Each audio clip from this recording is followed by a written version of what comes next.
Hi guys, welcome to Cricket Chat with Venkatesh. India Afghanistan మధ్య 3 మ్యాచ్ల T20 ice series ఈరోజు మొహాలీలోని PCS స్టేడియంలో మొదలవుతుంది. ఈ చిన్న సిరీస్ చాలా చాలా ఇంపార్టెంట్.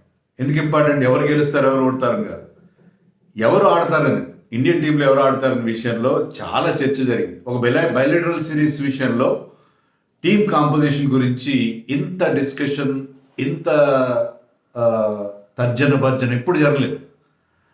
దానికి సింపుల్ రీజన్ ఏంటంటే, before the world cup, T20 world cup ముందు మనం ఆడబోయే ఆఖరి T20 ఇంటర్నేషనల్ సిరీస్ ఇది. ఈ సిరీస్లో ఆడే ప్లేయర్స్ ఆల్మోస్ట్ అంటే ఇంకా వాళ్ళు షార్ట్ లిస్ట్లో ఉన్నారు. అంటే ఒక 20 మంది అనుకుంటే ఆ 20 మంది నుంచి ఆ 15 మంది సెలెక్ట్ అవుతారు అన్నట్టుగా మనకు అనిపిస్తుంది.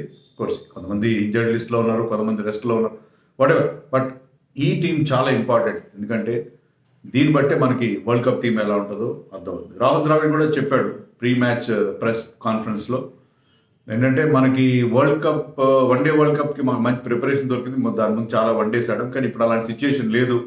మనకి ఇదే లాస్ట్ సిరీస్, చాలా గ్యాప్ ఉంది. ఆయన IPL పర్ఫార్మెన్స్ ఆధారంగా, తర్వాత జనరల్ మా ఇంప్రెషన్ ఆధారంగా టీంని సెలెక్ట్ చేస్తామని చెప్పాడు. సో అది విషయం. చాలా ప్రశ్నలు ఉన్నాయి.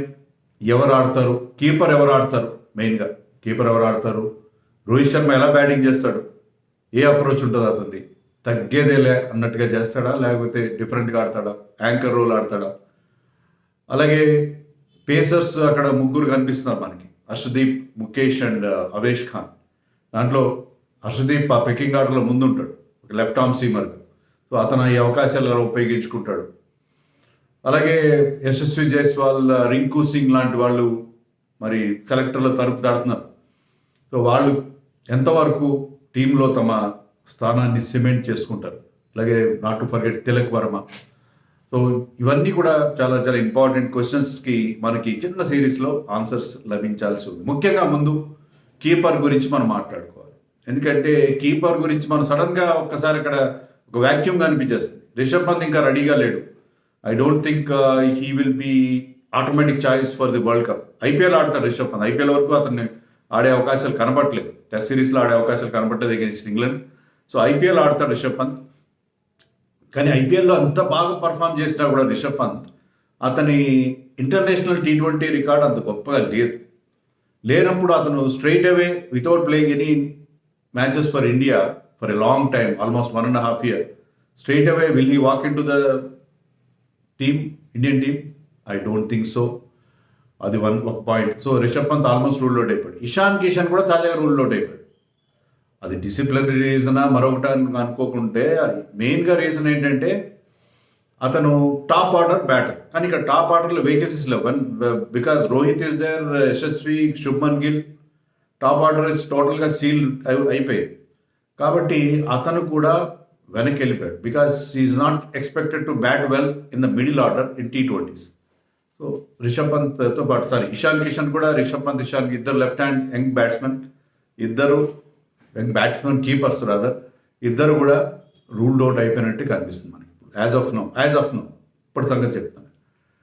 ఇంకా మిగిలిన ఛాయిస్ ఎవరు? KL రాహుల్ని ఈ ఫార్మాట్కి వాళ్ళు కన్సిడర్ చేయట్లేదు.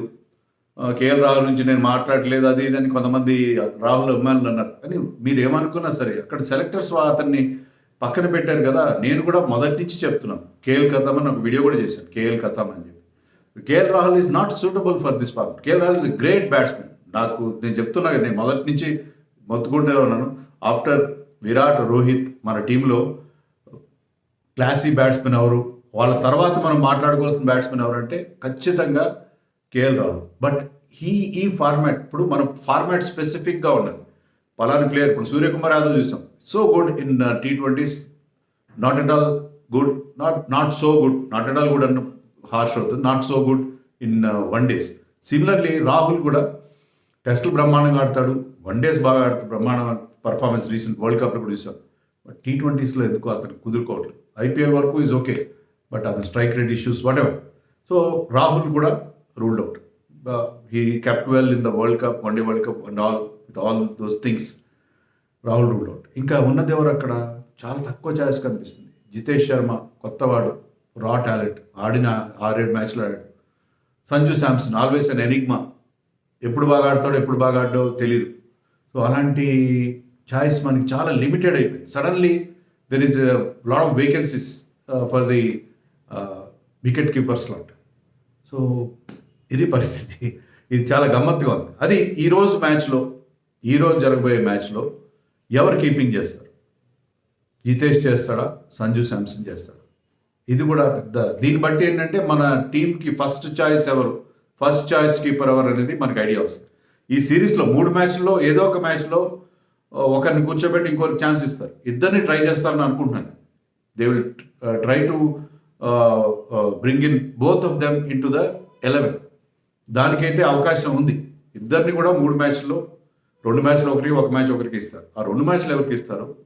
ఫస్ట్ మ్యాచ్లో ఎవరికి ఇస్తారు? ఫస్ట్ మ్యాచ్ని బట్టి ఎవరికి ఛాన్స్ ఇస్తారో దాన్ని బట్టి మనకి ఏమర్థం అవుతుందంటే ఫస్ట్ చాయిస్ కీపర్ ఇతనే అనే ఒక ఇంప్రెషన్ మనకు కలుగుతుంది. సో సడన్గా వికెట్ కీపర్ విషయంలో మనకి ఒక వేకెన్సీ క్రియేట్ అయింది. దాంట్లో క్లారిటీ ఒక ఎస్టాబ్లిష్ ప్లేయర్ లేకుండా అయిపోయింది. మనం టీంలో చేసుకున్న మార్పులు కానీ, సీనియర్స్ రాక కానీ, ఇవన్నీ వాటెవర్ మనం ఇంతవరకు ఒక్క టెంప్లెట్తో వెళ్ళాం. సడన్గా అక్కడ మనకి గ్యాప్ కనిపిస్తుంది. సో నాకు ఏమనిపిస్తుంది అంటే జితేష్ శర్మ ఆడతాడు. జితేష్ శర్మ విషయంలో సెలెక్టర్స్ చాలా హ్యాపీగా ఉన్నట్టుగా అతను ఆడినవన్నీ 6-7 మ్యాచ్లు ఎన్నో ఆడాడు. దాంట్లో కొన్ని చోట్ల బ్యాటింగే రాలేదు అతనికి. సౌత్ ఆఫ్రికాలో ఆడిన 2 మ్యాచ్లు ఫెయిల్ అయ్యాడు.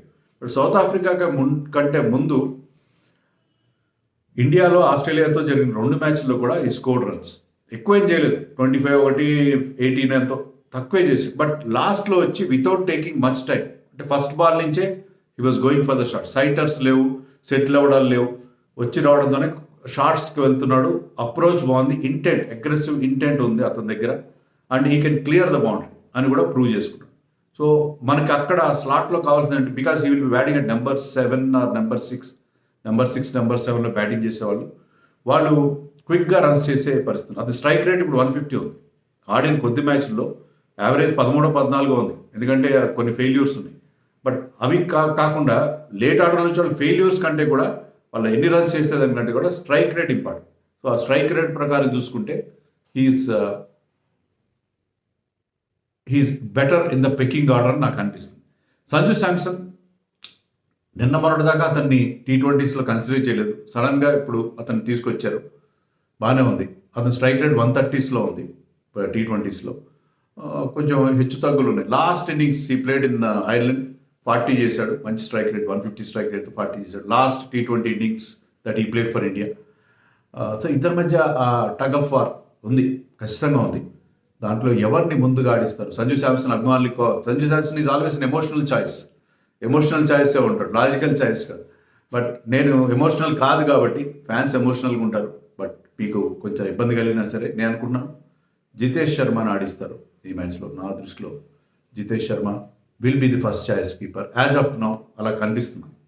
సో అది అతనికి ఒక లిట్మస్ టెస్ట్ లాంటి. సో ఇక్కడ ప్రూవ్ చేసుకుంటే definitely will be in the squad, not as first keeper, at least as second keeper. First keeper ఇంకా మనకి ఆప్షన్ ఇషాన్ కిషన్ ఓపెన్ ఉంటుంది. అది ఇప్పుడున్న పరిస్థితుల్లో ఇషాన్ టీంలోకి వచ్చే అవకాశం. తాజాగా వస్తున్న న్యూస్ ఏంటంటే అతను టెస్ట్ మ్యాచ్లకి కీపింగ్ చేస్తాడు, రాహుల్ ఓన్లీ బ్యాట్స్మెన్గా ఆడతాడు ఇంగ్లాండ్తో అని చెప్పి. సో అంత గమ్మత్తుగా ఉంది. నిన్న మొన్నదాకా Ishan Kishan is considered mostly as a white ball cricketer. Now అతను వైట్ బాల్లో పక్కన పెట్టేసి రెడ్ బాల్, చాలా ఈక్వేషన్స్, లాస్ట్ మినిట్ చేంజెస్ చాలా జరుగుతున్నాయి. అవి ఎంతవరకు మంచిదో నాకైతే తెలియదు, నాకైతే అర్థం కాలేదు. So that is about the కీపర్గా ఎక్కువ, ఎందుకంటే మిగతా ప్లేస్లు ఇప్పుడు 11లో ఆల్మోస్ట్ అంతా సెటిల్గానే మనకు కనిపిస్తుంది. ఎందుకంటే రాహుల్ అండ్ యశస్వి ఓపెన్ చేస్తారని చెప్పి ఆల్రెడీ మనకి రాహుల్ ద్రావిడ్ చెప్పాడు. So Yashasvi Jaiswal is the first choice opener along with Rohit and not Gill. That is a good thing, ఎందుకంటే ఫర్ 2 reasons. అతను పవర్ ప్లేలో అతను స్ట్రైక్ రేట్ అద్భుతంగా ఉంది, 160 స్ట్రైక్ రేట్ ఉంది. గిల్కి పవర్ ప్లేలో స్ట్రైక్ రేట్ 130 ఉంది ఈ 2023. సో పవర్ ప్లేలో అది స్ట్రైక్ రేట్ చాలా బాగుంది ఒకటి. రెండోది ఈజ్ లెఫ్ట్ హ్యాండ్. సో ఆ లెఫ్ట్ రైట్ కాంబినేషన్ ఎప్పుడు కూడా మనకు ఉండాల్సిన విషయం. సో అందుకని selectors have done a good thing. Gill record అన్ని పక్కన పెట్టేసి యశస్వికి ఫస్ట్ చాయిస్గా తీసుకున్నారు. అయితే ఈరోజు మ్యాచ్లో శుభన్ గిల్ ఆడతాడు, నెంబర్ 3లో ఆడతాడు. బికాజ్ విరాట్ కోహ్లీ ఈ మ్యాచ్లో ఆడట్లేదు. ఎందుకంటే విరాట్ కోహ్లీ కూతురు వామిక బర్త్డే రోజు మనం కూడా ఆ చిన్నారికి బర్త్డే విషెస్ చెప్దాం వామికకి. సో విరాట్ కోహ్లీ తన కూతురి బర్త్డే సందర్భంగా ఈరోజు మ్యాచ్ ఆడట్లేదు. సో గిల్ ఆడతాడు. అన్ఫార్చునేట్ విరాట్ కోహ్లీకి, ఎందుకంటే ఆఫ్ఘనిస్తాన్తో ఆడిన మ్యాచ్ మీకు గుర్తుంటుంది, ఏషియా కప్లో 2022లో ఆఫ్ఘనిస్తాన్తో ఆడిన మ్యాచ్ 122 నాట్అవుట్ చేశాడు ఆ మ్యాచ్లో. That was the turning point in his career. ఎందుకంటే ఒక slump, not having hundreds, you scoring runs 70s 80s అన్నీ చేస్తున్నాడు, హండ్రెడ్స్ రావట్లేదు. ఆ హండ్రెడ్స్ రాకపోయిన ఆ ఫేజ్ నుంచి బయటపడింది ఆఫ్ఘనిస్తాన్తో జరిగిన మ్యాచ్. అదే మనం ఆడిన last match against Afghanistan and T20s. So Virat కోహ్లీకి ఎప్పుడు గుర్తుంటుంది, విరాట్ కోహ్లీ ఫ్యాన్స్ గుర్తుంటారు. అక్కడి నుంచి విరాట్ కోహ్లీ మళ్ళీ ఫామ్ అందుకున్నాడు, మళ్ళీ వెనక్కి తిరిగి చూసిందే లేదు. అప్పటి నుంచి అద్భుతమైన ఫామ్లో కంటిన్యూ అవుతుంది విరాట్ కోహ్లీ. సో అందుకని నెక్స్ట్ మ్యాచ్లో విరాట్ కోహ్లీ మళ్ళీ ఆఫ్ఘనిస్తాన్ బౌలర్స్ మీద విరుచుకుపడే అవకాశం ఉంది. But will have fond memories of that match. So Gill number 3లో ఆడతాడు. 4లో తిలక్ వర్మ ఆడతారు, సూర్యకుమార్ కూడా లేడు కదా. 5లో ఎవరు ఆడతారు? 5లో జితేష్ శర్మ ఆడతాడు అనుకుందాం. 6లో రింకు సింగ్, 7లో అక్షర్ పటేల్. తర్వాత ఫాలోడ్ బై బౌలర్స్. ఆ బౌలర్స్లో పేస్ బౌలింగ్లో మనకి ఛాయిసే లేదు, ఉన్నదే ముగ్గురు. ఎందుకో ఒక 16 మంది స్క్వాడ్లో ముగ్గురే అంటే ముగ్గురినే పెట్టారు. Avesh, Harshdeep and of course Mukesh, వీళ్ళు ముగ్గురు ఆడతారు. కుల్దీప్, రవి బిష్ణోయ్, వీళ్ళిద్దరిలో ఎవరు ఆడతారని కూడా మరొక ప్రశ్న. రవి బిష్ణోయ్ పెక్కింగ్ ఆర్డర్లో ముందు ఉంటాడు, ఎందుకంటే Ravi Bishnoi has picked up wickets. చాలా ఇంప్రెసివ్గా అతను ఇటీవల ఆడిన మ్యాచ్ల్లో తను ప్రూవ్ చేసుకున్నాడు. కుల్దీప్ లాస్ట్ 1.5 yearగా హీఈస్ హ్యావింగ్ వండర్ఫుల్ రన్ అన్ని ఫార్మాట్స్లో కూడా. టెస్ట్ మ్యాచ్లో ఆడలేదు, అన్ని ఫార్మాట్స్లో అతను బ్రహ్మాండంగా కంబ్యాక్ అయ్యాడు. సో ఇద్దరిలో ఎవరిని ఆడించారు నన్ను అడిగితే I think they will go with Bishnoi for the moment అని అనుకుంటున్నాను. సో బిష్ణోయ్ ఎందుకంటే మనకి టీంలో ఒక రైట్ ఆర్మ్ లెగ్ స్పిన్నర్గా అతనే ఉన్నాడు. కుల్దీప్ కూడా వీళ్ళిద్దరి మధ్య ఎలా అయితే కీపర్స్లో ఇద్దరు 2 మ్యాచ్లు ఆడించి ఒకరిని ఒక మ్యాచ్ ఆడించినట్టే వీళ్ళిద్దరి మధ్య కూడా అలాంటి చేంజ్ ఉండే అవకాశం. సో అది మన 11 అలాగే ఉంటుంది, పెద్ద దాంట్లో ఇంకా వేరే ఛాన్సెస్ ఉండే పరిస్థితి ఏం లేదు. సో ఇది మన 11 ఉంటుంది. ఆఫ్ఘనిస్తాన్ ఎలా ఉంటుంది? అసలు ఆఫ్ఘనిస్తాన్ గురించి మాట్లాడాలి, వాళ్ళు ఏదో చులకన చేస్తున్నాం కాదు, కానీ గెలిచినా ఓడినా పెద్ద తేడా ఏం లేదు. ఆఫ్ఘనిస్తాన్తో మనం 4 అంటే 4 T20s ఆడాము ఇంతవరకు. వీ ప్లేడ్ జస్ట్ 4 matches, 2010, 2012, 2021, 22 4 మ్యాచ్లు ఆడాం. 2021 వరల్డ్ కప్లో ఆడాము, అప్పుడు గెలిచాం పెద్ద మ్యాసివ్ 66 రన్స్ ఎంత తేడాతో.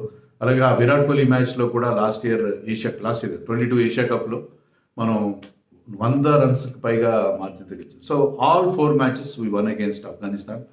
ఈసారి ఏదో ఒక పాయింట్లో వాళ్ళ చేతిలో మనం ఓడిపోతాం, అదేమి వాళ్ళు it's a very good team. ఓడిపోతాం, ఓడిపోయినా ఏం నష్టమే ఉంది. It is only a bilateral series కదా. మనకేంటంటే టీంలో వీళ్ళందరూ ఎలా పర్ఫామ్ చేస్తారన్న దాని మీద మన ఫోకస్. వాళ్ళ టీంలో రషీద్ ఖాన్ లేడు, ఇబ్రహీం జద్రాన్ క్యాప్టెన్సీ చేస్తారు. చాలా మనకు తెలిసిన పేర్లు ఉన్నాయి ఇక్కడ. మనకి వన్డే వరల్డ్ కప్లో కానీ IPL చూసిన ఫజల్ హక్, ఫరూకీ ఇలాంటి పేర్లన్నీ ఉన్నాయి అక్కడ. నవీన్ ఉల్ హక్, వీళ్ళందరూ, ముజీబుర్ రెహమాన్, వీళ్ళందరికీ మీద వాళ్ళకి బోర్డుకి అయితే గొడవలు వచ్చినాయి, కానీ NOC ఇచ్చారు వాళ్ళకి, బోర్డుకి ఆ ప్యాచప్ అయిపోయింది. సో నో ఇష్యూస్ అక్కడ, మంచి టీమే ఉంది వాళ్ళ దగ్గర. Najibullah Zadran is good batsmen, Ibrahim Zadran is the captain. Mohammad Nabi experience కూడా ఉంది అక్కడ. రషీద్ ఖాన్ లేకపోయినా కూడా I think they are very good in the bowling department, particularly bowling department they are very very good. And of course Azmatullah Omarzai కూడా ఉన్నాడు, ఈ మధ్య బాగా ఎమర్జీ అయిన స్టార్ అతను. Is also with Gujarat Titans now. So ఆ టీం కూడా చాలా ఇంప్రెసివ్గా మనకి గట్టి పోటీ ఇచ్చే టీంగానే చెప్పుకోవాలి, ఏమాత్రం తక్కువగా అంచనా వేయడానికి వీలేదు. వీళ్ళందరూ కూడా ఏంటంటే పర్ఫెక్ట్. ఇంకా చాలా ఇష్యూస్ ఉన్నాయి. ఎలా ఆడతాడు రోహిత్ శర్మ, ఎలా ఆడతాడు రోహిత్ శర్మ, అదే అగ్రెషన్. ఎందుకంటే వన్డే వరల్డ్ కప్లో కూడా ఈ batted as if it is T20 world cup అన్నట్టుగా 130+ స్ట్రైక్ రేట్తో వన్డే వరల్డ్ కప్లో అతను ఆడడం మనం చూసాం. సో ఆ నేపథ్యంలో మరి ఎలా ఆడతాడు రోహిత్ శర్మ సంగతి ఏంటి, అతను ఎలాంటి అప్రోచ్ అంటే, ఇప్పుడు విరాట్ కోహ్లీ కూడా మ్యాచ్లో లేడు కాబట్టి will he play the anchor role? ఒకవైపు మిగతా వాళ్ళందరూ అగ్రెసివ్గా ఆడతారా, లేదా Rohit from ball 1 I will go bang, we don't know. So that we have to wait and see. ఒకవైపు యశస్వి ఎలాగో అగ్రెసివ్గానే ఆడతాడు, రోహిత్ ఎలా ఆడతాడు? ఎందుకంటే రోహిత్ రావడం పట్ల చాలామంది అభిప్రాయం స్ట్రైక్ రేట్ బాగాలేదు, T20s పనికిరాడు అన్నట్టుగా అలా మాట్లాడుతున్నారు కదా. సో అతను he wants to prove his critics wrong. అది ఉంది. తర్వాత టీమ్ ఇంట్రెస్ట్ కూడా చూసుకోవాలి క్యాప్టెన్. అతను మరీ ఓవర్ అగ్రెసివ్గా వెళ్ళకూడదు. So Rohit's approach in this match has to be watched with lot of keenness. చాలా కీన్గా మనం వాచ్ చేయాల్సిన అవసరం ఉంది. రోహిత్ ఎలా ఆడతాడు, ఏ అప్రోచ్తో వెళ్తాడని చూడాలి. అలాగే తిలక్ వర్మకి మంచి ఛాన్స్ ఇది. తిలక్ వర్మ ఏంటంటే మిగతా వాళ్ళకి అతనికి ఉన్న డిఫరెన్స్ ఏంటంటే మనకున్న బ్యాటర్స్లో కాస్త చెప్పుకోదగ్గ బౌలింగ్ వేయగలవాడు అతను ఒక్కడే. సో అందుకని ఆ 6th బౌలింగ్ ఆప్షన్ ఇవ్వగల ఎబిలిటీ ఉన్న ప్లేయర్గా అతనికి అవకాశాలు వస్తాయి. కాబట్టి తిలక్ వర్మ ఆఫ్ లేట్ అంత గొప్పగా పర్ఫామ్ చేయట్లేదు.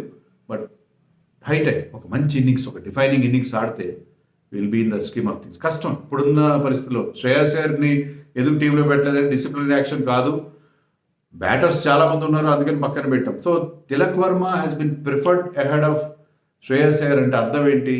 Not that Tilak Varma is such a great player, better calibre అని కాదు.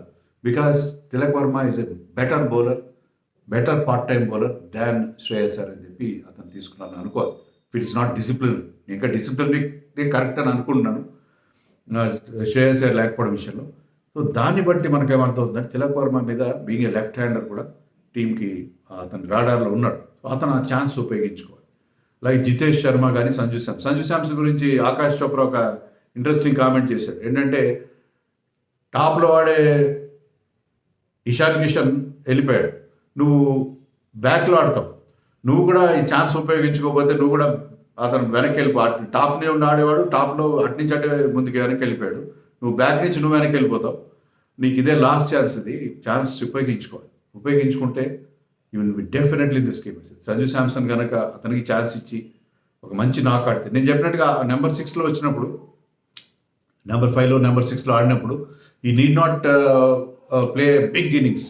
ఒక 30-40 రన్స్ ఒక క్విక్ ఫైర్ నాక్ ఆడినా చాలు, దాని మంచి స్ట్రైక్ రేట్తో ఆడితే. ఎందుకంటే ఆ లోయర్ డౌన్ ది ఆర్డర్ మీకు అలాంటి ఇన్నింగ్స్ కావాలి. And Sanju is very much capable of that kind of play.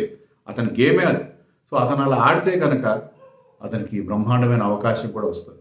So ఇది high time Sanju Samson has to perform consistently and ఒక మంచి ఇంపాక్ట్ఫుల్ ఇన్నింగ్స్ అతని నుంచి ఎక్స్పెక్ట్ చేస్తున్నాను.